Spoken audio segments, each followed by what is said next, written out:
अगली सीट जिसकी हम चर्चा करेंगे वो है सासाराम की सीट।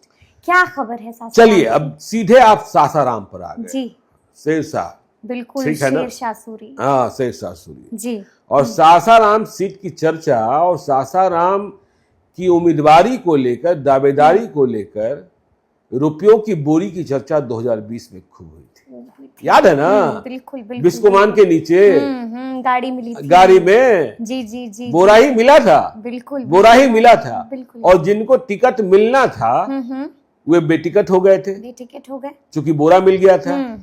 और टिकट किसी और को मिल गया, टिकट मिल गया राजेश गुप्ता को, ये चुनाव जीत भी गए। तो 2020 में क्या हुआ कि 2020 में सासाराम का समीकरण बिगड़ गया। देखिए क्या था कि 2015 में अशोक कुशवाहा यहां चुनाव जीते थे आरजेडी के उम्मीदवार की हैसियत से, ठीक है ना? बिल्कुल। लेकिन लवकुश राजनीति के जनक नीतीश कुमार और 2 बार के विधायक थे अशोक कुशवाहा, 2020 के विधानसभा चुनाव के पहले यह जेडीयू में ही शामिल हो गए। और देखिए सासाराम की जो सीट थी वह परंपरागत सीट एनडीए में, वह परंपरागत सीट रही बीजेपी की।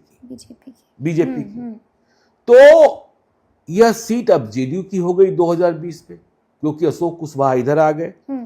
और अशोक कुशवाहा जब इधर आए तो आरजेडी ने नया उम्मीदवार तलाशा, उसी नए उम्मीदवार के चयन की प्रक्रिया में नोटों का बोरा मिल गया। बिल्कुल, जी जी जी। तो बीजेपी की दावेदारी खत्म हो गई 2020 में।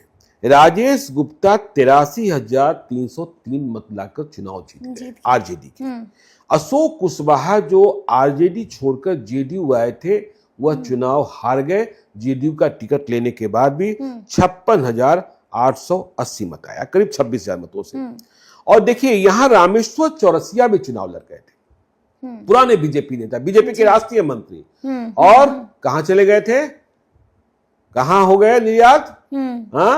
चिराग पासवान की पार्टी में, एलजेपी से। तो इनको 21,426 मत, ठीक है। तो रामेश्वर चौरसिया का कोई सीन तो बनता नहीं दिख रहा है, आजकल वो सीन से बाहर है। अब 2025 की बात करें तो जेडीयू तो यह सीट हार गई 2020 में, बिल्कुल।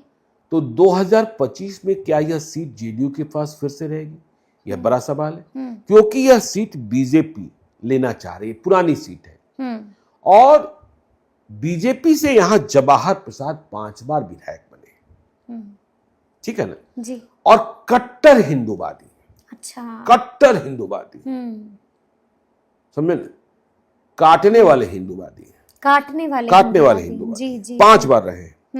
और जो रामनवमी में दंगा हुआ था उसमें न सिर्फ इनका नाम आया, बल्कि ये जेल भी गए, जेल भी गए। तो जवाहर प्रसाद शायद स्वयं चुनाव न लड़े, वह अपने परिवार के किसी व्यक्ति को चुनाव लड़ना चाहते हैं। अच्छा। लेकिन यह सीट तब एनडीए में जब सीटों की अदला बदली की बात होगी तो सीट बीजेपी को वापस लेनी होगी। बीजेपी को वापस लेनी होगी तो यह सीट जेडीयू से छीनी जाएगी। तो फिर अशोक कुशवाहा क्या करेंगे? यह भी बड़ा सवाल होगा। बिल्कुल। राजेश गुप्ता चुनाव जीत गए थे, तो यहां पहले यह देखना होगा कि एनडीए में यह सीट जो बीजेपी छीनने की कोशिश कर रही है, बीजेपी के पास रहती है, नहीं रहती है? बीजेपी के पास आ जाती है तो क्या जवाहर प्रसाद के परिवार के किसी व्यक्ति को या किसी और को, या फिर जेडीयू के पास रहती है तो जेडीयू फिर से अशोक कुशवाहा को एक मौका देती है, क्योंकि वह आरजेडी छोड़कर, वैसे कहने वाले लोग कहते हैं कि 2015 में महागठबंधन से जीते थे, जेडीयू वालों ने ही इन्हें आरजेडी का टिकट दिला दिया था। अच्छा जी। तो सासाराम की यही स्थिति है। सासाराम को लेकर और भी अपडेट करना होगा, जो आप कह रही है, बार बार पत्ता पत्ता खोलेंगे, सब कुछ बताएंगे, ग्राउंड जीरो से बताएंगे कि वहां किस उम्मीदवार की सबसे अधिक चर्चा है, उनकी शक्ति क्या है, उनकी कमजोरी क्या है, उनके अवसर क्या है, उनकी चुनौतियां क्या है।